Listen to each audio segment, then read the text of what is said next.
private dining room at Luminaire was perfect. Crystal chandeliers cast warm light over the tables, and through the floor-to-ceiling windows, the city skyline glittered like scattered diamonds. My father sat at the head of the table, beaming as my brother Derek presented him with an enormous gift box wrapped in silver paper. "Dad, this is from all of us," Derek announced, his voice carrying that self-important tone I'd grown up hearing. "Well, from those of us who can actually afford to contribute." I kept my expression neutral, cutting into my salmon.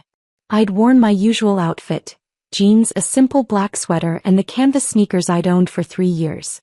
My sister Jennifer looked immaculate in her designer dress, her husband Mark nodding along as Derek continued his speech. 60 years old, Dad. You've built an incredible legacy. Your children, well, most of us, want to honor that. Derek's eyes slid toward me for just a moment. Some people never quite figure out how to succeed, but that's okay. We can't all be winners. My mother, elegant in her pearls and navy dress, reached over and patted my hand. It wasn't comfort, it was pity. "Sarah, dear, we understand you're still finding your way. 32 is still young." "Very young," Jennifer added, examining her manicured nails. "Though most people have figured out their careers by then." I took a sip of water and said nothing. Around the table sat 15 family members, aunts, uncles, cousins, all watching me with that familiar mixture of concern and judgment. Poor Sarah. Still struggling. Still renting that tiny apartment. Still driving that old Honda Civic. Derek pulled out the gift. A luxury watch that probably cost $30,000. My father's eyes lit up. "This is too much," he said, but his hands were already reaching for it. "Nothing is too much for you, Dad," Derek said. "Jennifer and I split it 50-50. We wanted to get you something truly special." "What about Sarah?" my Aunt Linda asked. "Didn't she contribute?" The table went quiet. Derek's smile was sharp. "Sarah. Well, Sarah's financial situation is complicated right now. We didn't want to pressure her. I offered to cover her portion," Jennifer said, her voice dripping with false sweetness. "But she has her pride." They weren't wrong about the facts. I did live in a small apartment in an unfashionable neighborhood. I did drive an old car. I did wear the same rotation of clothes week after week. What they didn't know, what nobody at this table knew, was why. "It's fine," I said quietly. "I'm happy to celebrate Dad without the expensive gifts." "That's very mature of you, honey," my mother said. "Material things aren't everything." Derek snorted. "Easy to say when you can't afford material things." Mark laughed. My cousin Justin smirked. Even my Uncle Tom, who I'd always liked, looked uncomfortable but said nothing in my defense. My father put on the watch, admiring it in the light. "Derek, Jennifer, this is magnificent. You've both done so well. I'm proud of you." The words hung in the air. Both done so well. The implication was clear, I hadn't. Derek leaned back in his chair, swirling his wine. "You know, Sarah, I was talking to Jennifer the other day about your situation. We're worried about you." "Are you?" I asked mildly. "Of course we are. Your family." He took a long drink. "We think maybe you should consider going back to school. Get an MBA or something. Jennifer's firm is always looking for entry-level positions. Isn't that right, Jen?" "Absolutely," Jennifer said. "I could put in a good word. The starting salary is only $45,000, but it's better than whatever you're doing now." "What are you doing now?" my cousin Lisa asked. "For work, I mean." I cut another piece of salmon. "I consult." "Consult on what?" Derek pressed. "Business operations. Restaurant management. Things like that." Derek exchanged a glance with Jennifer. "Restaurant management? Sarah, you wait tables at some diner, don't you?" "I work in the restaurant industry," I said carefully. "Right."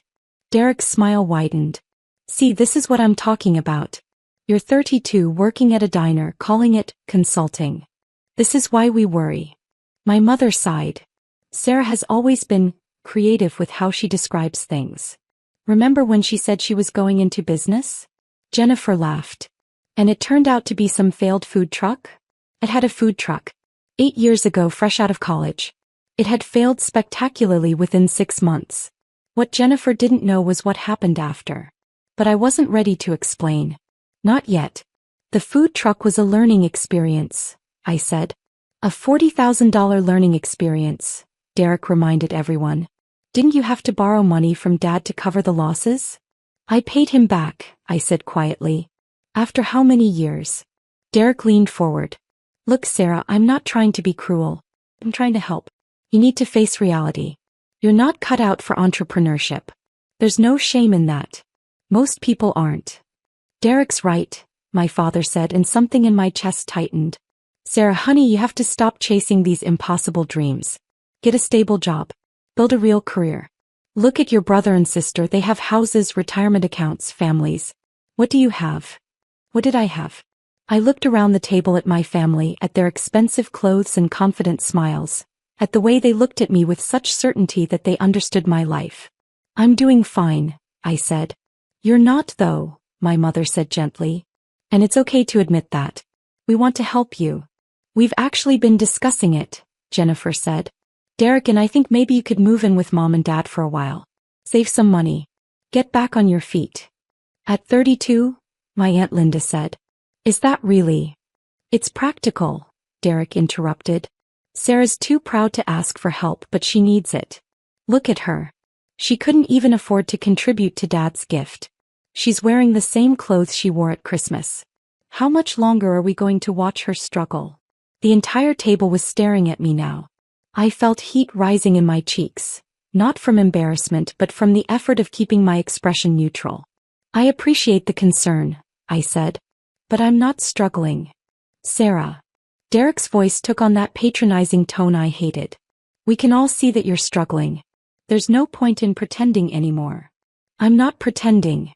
Then where's your contribution to Dad's gift? He spread his hands. If you're doing so well, why couldn't you afford to chip in? The whole table waited. My father looked disappointed. My mother looked sad. Jennifer looked triumphant.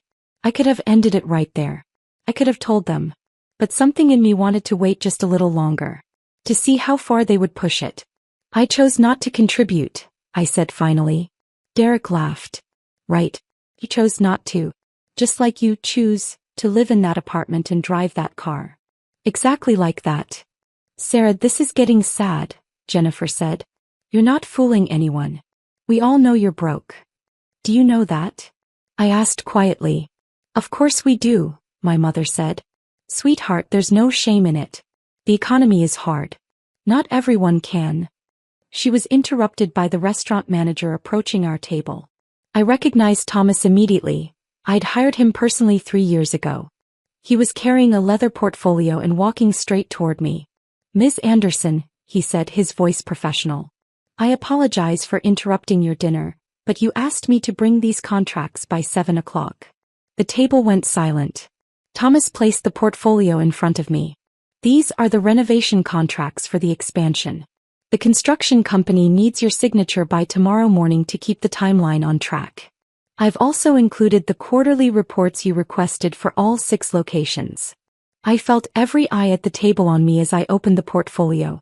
The first page showed the Luminaire logo, the same logo that was printed on every menu, every napkin, every wine glass in this restaurant. Thank you, Thomas, I said calmly. The numbers look good. Is the Seattle location on track to open in May? Yes, ma'am. Permits came through last week. We're projecting a soft open by May 15th, full opening by June 1st. Excellent. I pulled out a pen and began signing where he'd marked. And the Dallas property? Did we close on that? Closed yesterday. The previous owners accepted your offer of $8.2 million. Renovations begin next month. I signed the last page and handed the portfolio back. Perfect. Let's schedule a call with the Seattle team for Monday morning. 9 o'clock my time. I'll set it up. Enjoy the rest of your evening, Miss Anderson. Thomas nodded politely to the table. And happy birthday, sir, he said to my father before walking away. The silence that followed was deafening. Derek's face had gone pale. Jennifer's mouth was hanging open. My mother's hand was frozen halfway to her wine glass. What? My father started, then stopped. What was that? I set down my pen and took a sip of water. Those were contracts for my restaurant chain. We're expanding to Seattle and Dallas. Your restaurant chain, Derek repeated slowly. You own Luminaire? I own 6 Luminaires, I corrected. This one, obviously. plus locations in Boston, Chicago, Miami, San Diego, and Portland. Seattle will be number 7. Dallas number 8. Jennifer found her voice. That's not possible. This restaurant is. It's one of the most expensive in the city. The real estate alone. $12.3 million, I said. That's what I paid for this building 4 years ago. The renovations cost another $3.7 million. But it's been profitable since month 3. My Aunt Linda was staring at me like I'd grown a second head. Sarah, are you saying you're wealthy? I'm saying I own a successful restaurant chain, yes. How successful? My father asked quietly. I pulled out my phone and opened my banking app. I turned the screen toward them. The company did $47 million in revenue last year. My personal net worth is approximately $31 million, though that fluctuates depending on property valuations and market conditions. Derek grabbed the phone, his hands shaking. His eyes went wide. This can't be real. This has to be photoshopped or... It's real, I said. I can show you tax returns if you'd like. Or articles about the business. Forbes did a piece on me last year. The reluctant restaurant mogul, I think they called it. My mother looked like she might faint. But your apartment, your car, your clothes. I live modestly because I choose to, I said simply. The apartment costs $800 a month and it's 5 minutes from my flagship location. The car runs perfectly fine. Clothes are just clothes. I prefer to invest my money in the business and in my future rather than in impressing people. But why didn't you tell us? My father asked. Why let us think you were struggling? I looked around the table at the stunned faces. When did any of you ask? When did any of you show any interest in my life beyond making assumptions? That's not fair, Derek said, but his voice was weak. We tried to help you.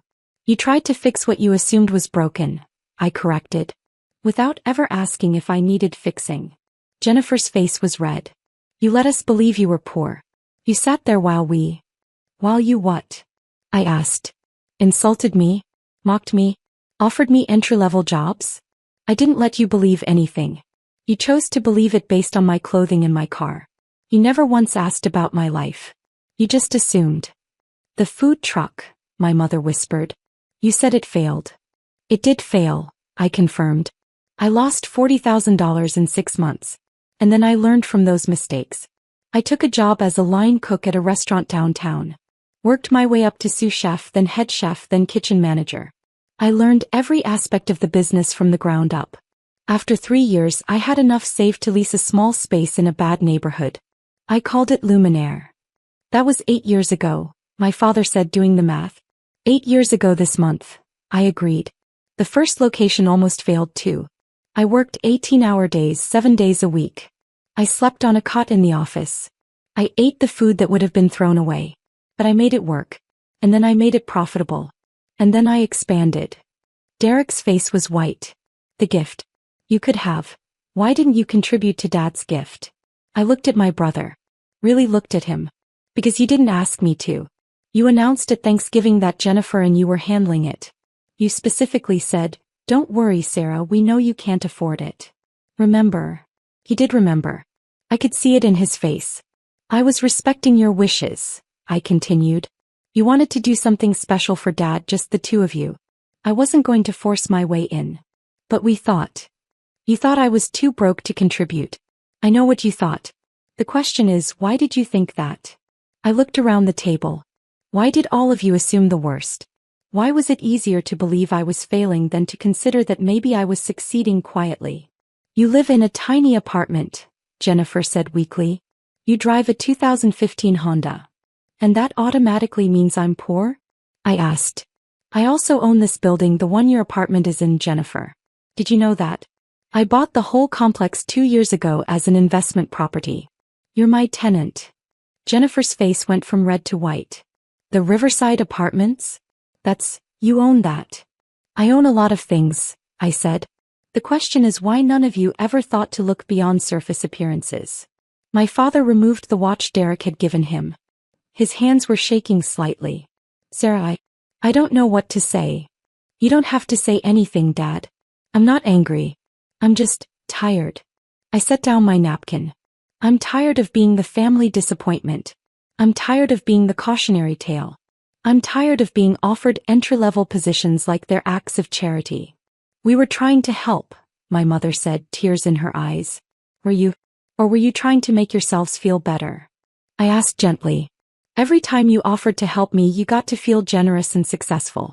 Every time you talked about my struggles, you got to feel better about your own choices. I was useful to you as a failure. That's not true, Derek protested. Isn't it? I looked at him. How many times did you mention my situation to make yourself look better? How many dinner conversations started with concern for poor Sarah and ended with everyone praising you for your success? Derek said nothing. I stood up, pulling my purse over my shoulder.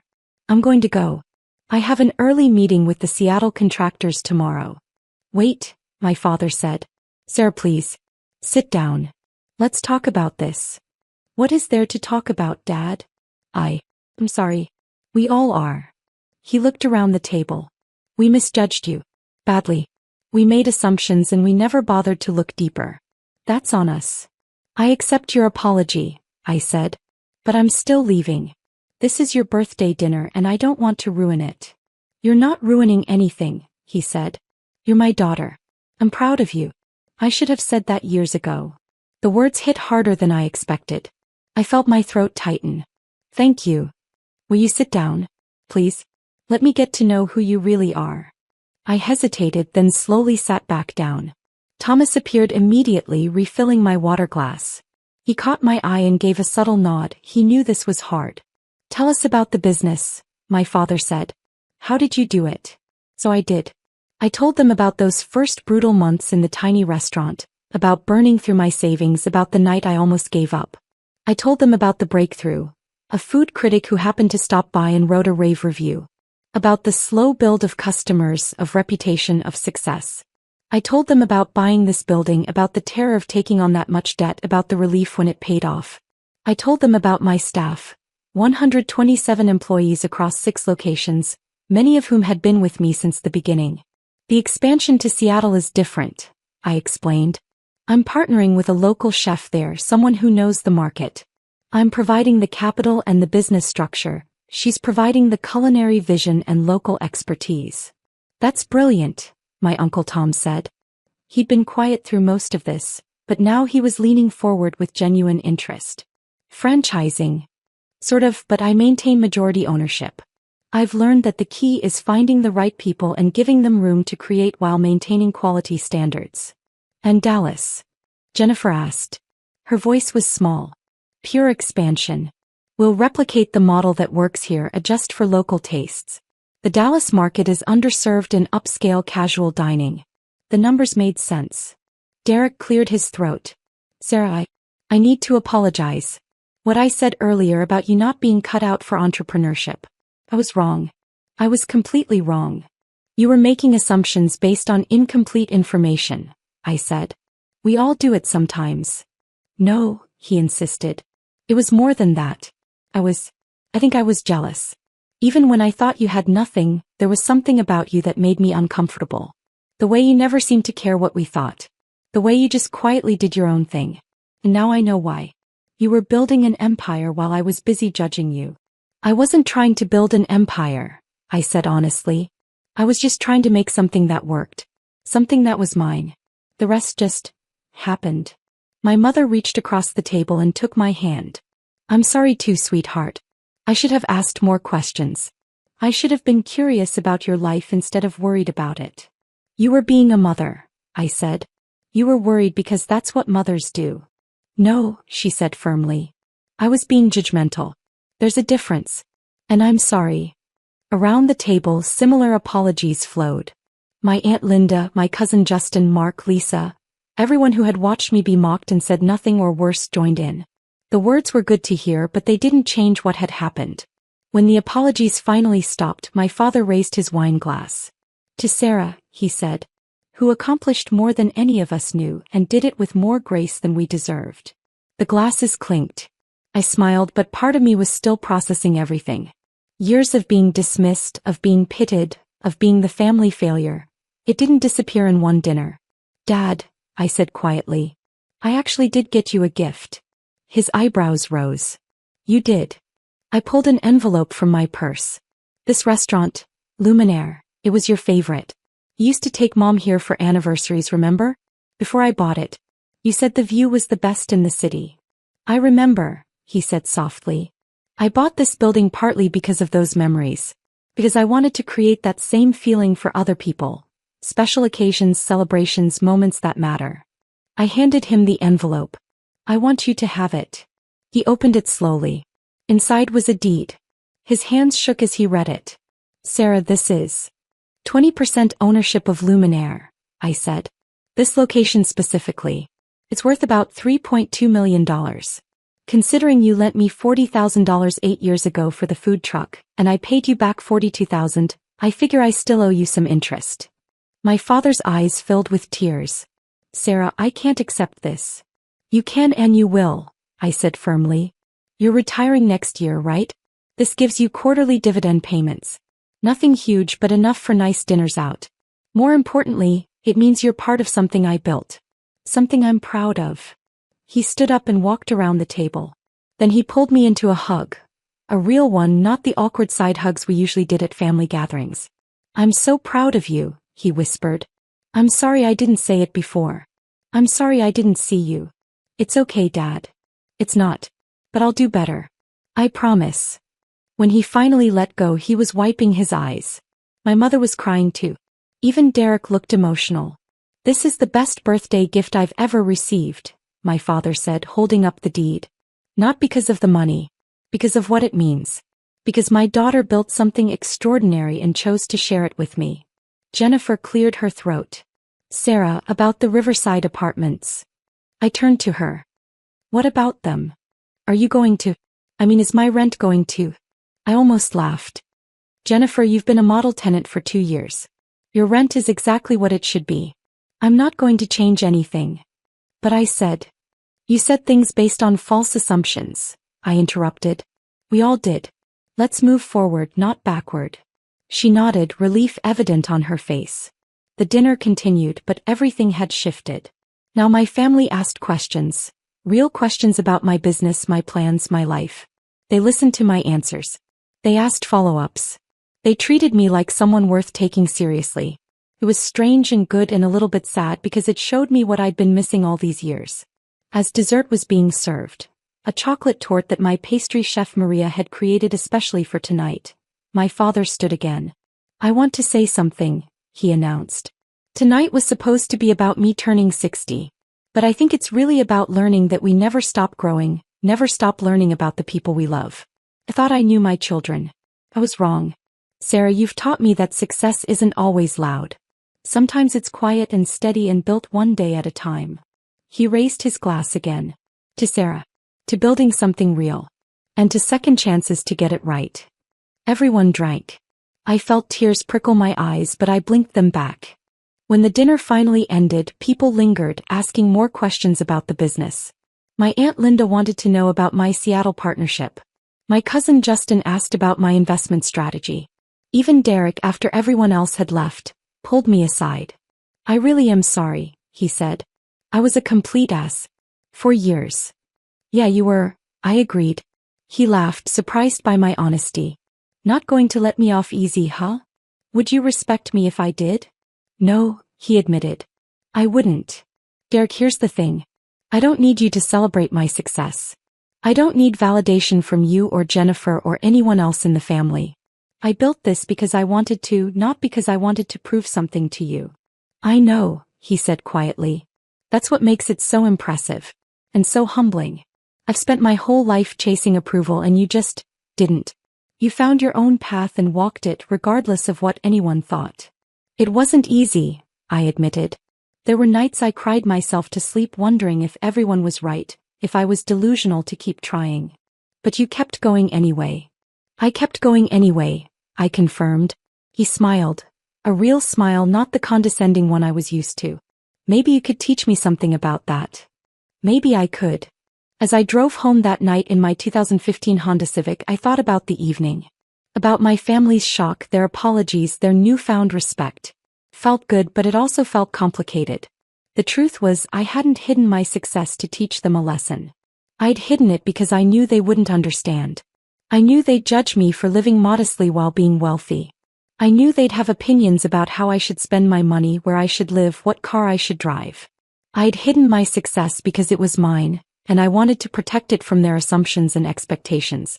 But now it was out. Now they knew. And I'd have to navigate what came next. The requests for money, the sudden interest in my opinions, the complicated dynamics of being the secretly successful sibling who let everyone think she was struggling. As I pulled into my apartment parking lot, my $800 a month apartment in an unfashionable neighborhood, I smiled. Let them think what they wanted about my choices. I knew what I was building. I knew what mattered. And tomorrow I had a meeting with my Seattle contractors. An empire doesn't build itself. I grabbed my phone and texted Thomas, "Thanks for the perfect timing tonight. Appreciate you running interference." His reply came seconds later, "Anytime, boss. That's what you pay me for. Also, your family's faces were priceless." I laughed and headed inside. Whatever came next with my family, at least the truth was out there. No more pretending. No more assumptions. Just me, my business, and the life I'd built one quiet, determined day at a time. And honestly, that was more than enough.